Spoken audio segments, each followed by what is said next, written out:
Buenos días, América Latina. Buenas tardes, España zurda y plurinacional. Esta tarde se debate en el Congreso la admisión a trámite de la reforma pactada entre el PP y el PSOE para eliminar la palabra disminuido de la Constitución. ¿Qué hay de nuevo sobre esto, Sebas? Bueno, la reforma saldrá adelante porque, a excepción de Vox, todos los grupos han anunciado su voto positivo para eliminar la palabra disminuido del artículo 49 de la Constitución. En lugar de disminuido, el artículo 49 dirá personas con discapacidad, pero a Vox no le gusta mucho la idea.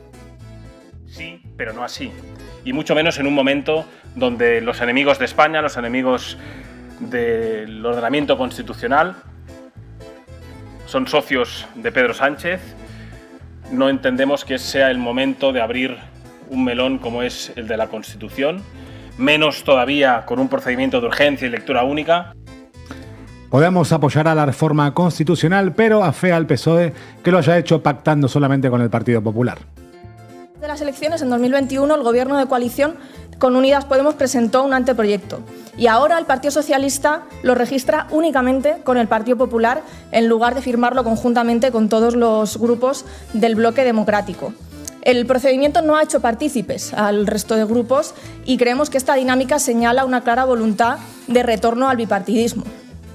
Pensamos que el protagonismo no debería tenerlo el bipartidismo, sino la sociedad civil organizada que ha peleado tantos años esta reforma, y también debería tenerlo la ciudadanía votando una reforma constitucional. Para que la reforma constitucional pueda ser sometida a referéndum son necesarias las firmas de 35 diputados. Sería posible si Sumar accede a una consulta junto con Podemos, Bildu, Esquerra o el BNG. Pero Sumar no lo tiene muy claro. La votación de la reforma constitucional, bueno, veremos cómo avanzan estos días, pero en cualquier caso la reforma constitucional tiene un objeto concreto, que además lo debemos desde hace mucho tiempo, que ustedes ya saben cuál es y por lo tanto ahí es donde estará. Votar la Constitución hace mucho ruido, en fin, así que mejor la votamos otro día. Por cierto, a Echenique ya no le van a llamar disminuido, pero mira qué tiempo tuvieron el PP y el PSOE para hacer accesible el Congreso de los Diputados y no lo hicieron de todas formas, aunque ahora algunos vayan a llamar a Echenique persona con discapacidad, para nosotros siempre será el diablo sobre ruedas. Por cierto, ha salido una encuesta del CIS muy interesante sobre feminismo, ¿verdad, Laura? Efectivamente, Pablo. El CIS ha preguntado a 4.000 personas sobre sus percepciones sobre la igualdad entre hombres y mujeres y los estereotipos de género. Un 57% de la población considera que las desigualdades que todavía existen entre hombres y mujeres son notables. También 7 de cada 10 cree que en los últimos 10 años se han derribado muchas desigualdades. Más de la mitad de los ciudadanos creen que el porno es profundamente machista y casi en la misma proporción consideran que no es agradable recibir un piropo.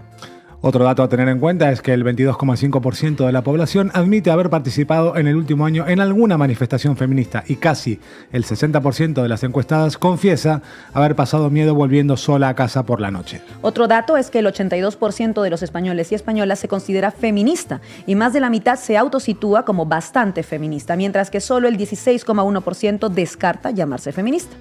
¿Os acordáis de la poca gente que hace solo 10 años se llamaba a sí misma feminista? Pues nada, España por suerte ya es otra, a pesar de los rubiales y los amigos cuarentones y cincuentones del presidente. Esta misma encuesta refleja también que el 44% de los hombres se sienten incómodos con el feminismo. Pobrecitos los amigos cincuentones de Pedro Sánchez a los que les oprime el feminismo. De todos modos, la noticia es que el 56% de los hombres creen que el feminismo es necesario, justo y una herramienta para hacer del mundo un lugar mejor. Lo sentimos por los rubiales y por los amigos del presidente del gobierno. Y un secreto. Que el feminismo nos incomode a los hombres está muy bien. Las revoluciones son así, incomodan. Dilo.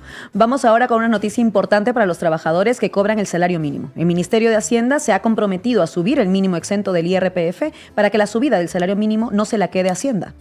Ahora mismo, el mínimo exento para hacer la declaración de la renta es de 15.000 euros, por lo que se espera que la subida del mínimo exento del IRPF del Ministerio de Hacienda vaya en consonancia con los 756 de subida anual del salario mínimo interprofesional. Pepe Álvarez de UGT ha valorado esta decisión.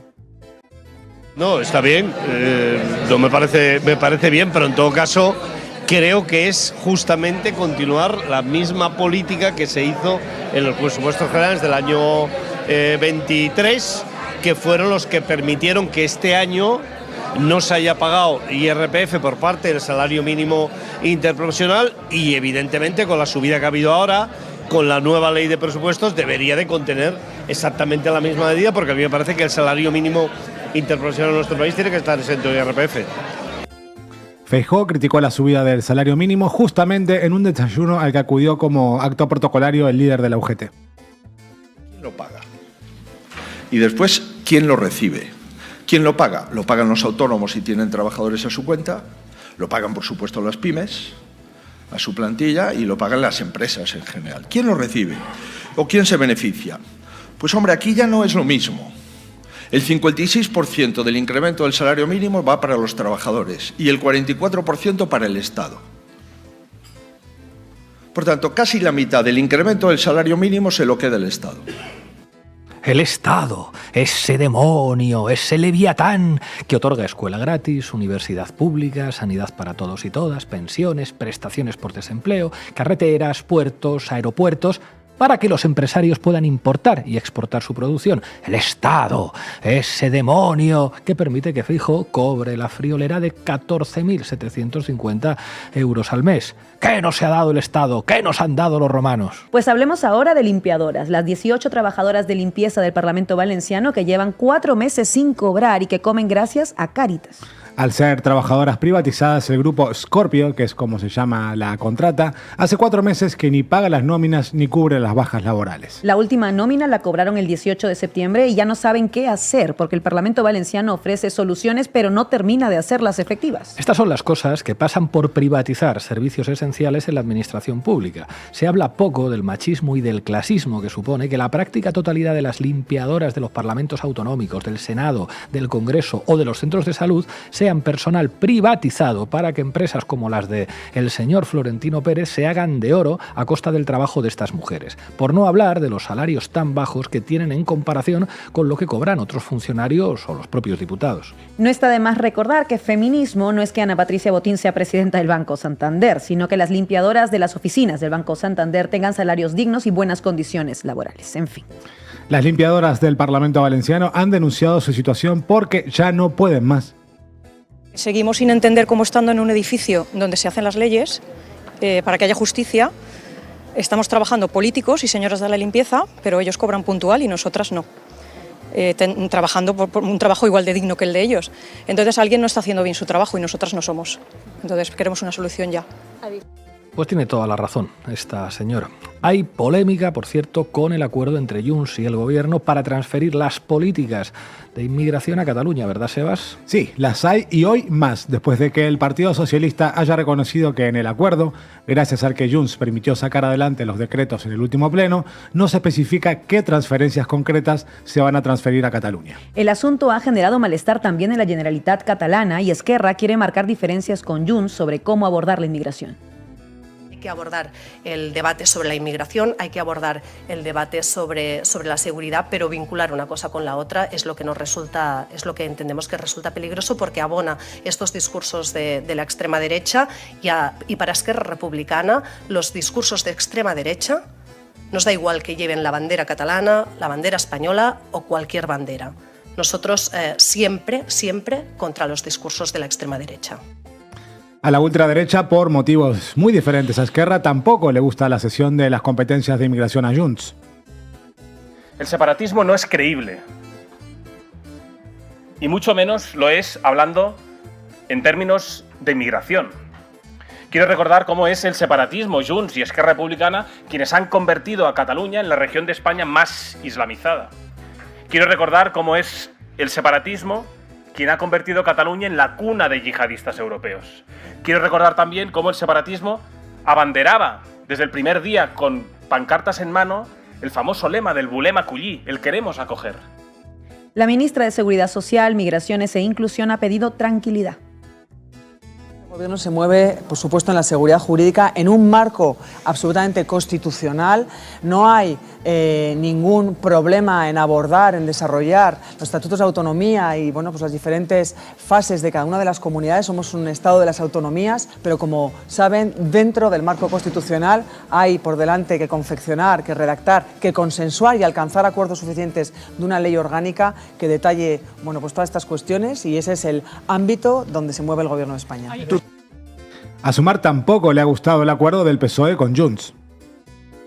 porque nosotros estamos dispuestos, evidentemente, a discutir las cuestiones y la distribución de las competencias en materia migratoria y evidentemente, pues la descentralización de políticas pueden ser positivas, pero evidentemente este tipo de acuerdos no deben producirse cuando uno lo que quiere es alentar determinados discursos xenófobos que están fuera o que deberían estar fuera del debate público en nuestro país. Y en segundo lugar, porque la política migratoria es algo muy importante que debe ordenarse bien y por lo tanto no parece lógico que este tipo de cosas se discutan en el último minuto en el marco de la negociación de la convalidación de unos decretos. Podemos ha criticado a Junts, pero también al PSOE.